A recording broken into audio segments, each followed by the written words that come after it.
Ali Baba, Les Apaches, 2 pièces pour une seule metteur en scène. Masha Makeyev, rebonjour. Bonjour.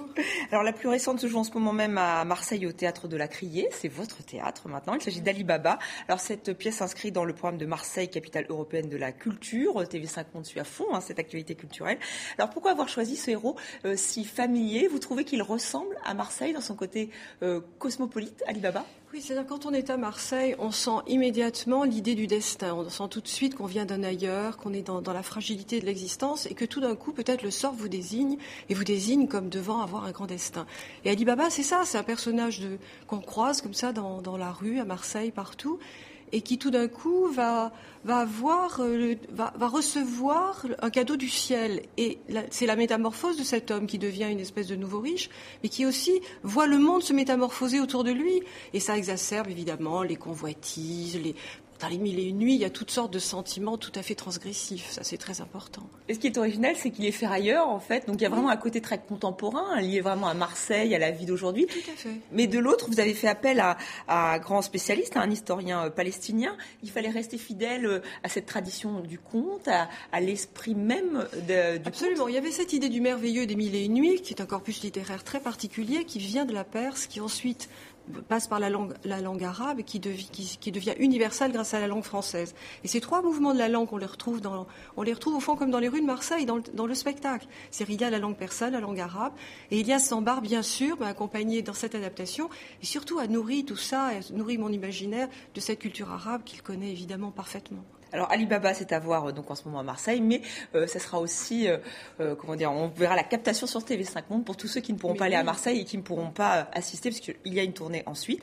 Alors, on a vu ces images qui sont tournées par nos collègues de France 3. On voit que vous mêlez vraiment la musique, la danse, le théâtre, évidemment, enfin les paroles, mais vraiment vous aimez beaucoup ce mélange des genres. Oui, alors dans Ali Baba, il y a des dialogues, mais après tout, ce sont des spectacles, que ce soit Les Apaches, que ce soit Ali Baba, ce sont des spectacles extrêmement visuels, dansés, chantés, avec vraiment des artistes de disciplines très différentes et d'origines très différentes. Et alors, ça m'importe beaucoup. Alors justement, Les Apaches, vous l'aviez montré à Marseille, c'était votre première création. Maintenant, on peut voir cette pièce donc à Bobigny, à la MC 93. C'est un hommage à ces voyous, mais surtout aux musicaux, à une certaine période. On va regarder un extrait, si vous voulez bien, et on en reparle juste après.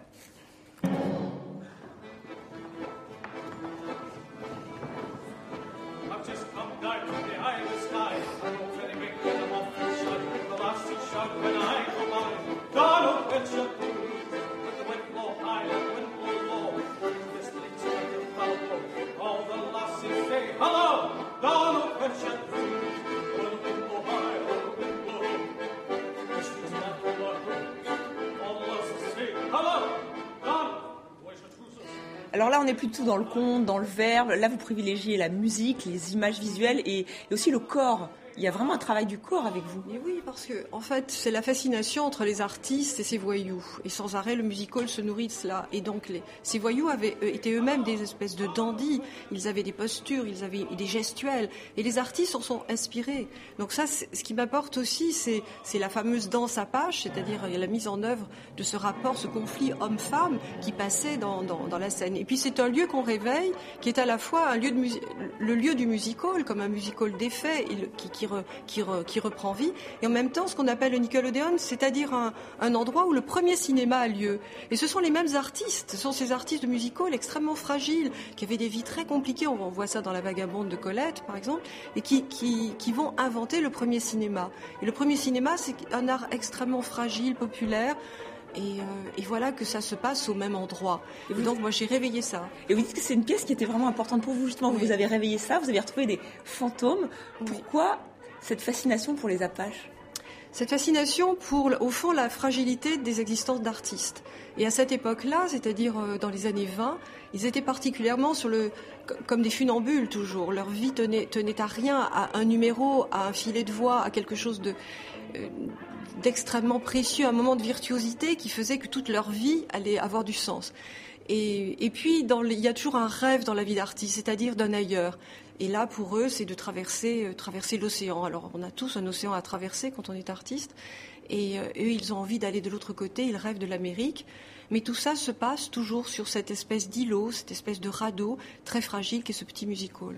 Bien, merci beaucoup, Macha Makayev. Et donc, vous nous emportez avec eux. C'est à voir à la MC 93 à Bobigny jusqu'au 21 mars et Alibaba jusqu'au 29 mars au Théâtre de la Criée à Marseille en tournée. Et ça sera aussi sur TV5 Monde. Encore merci d'avoir accepté notre invitation.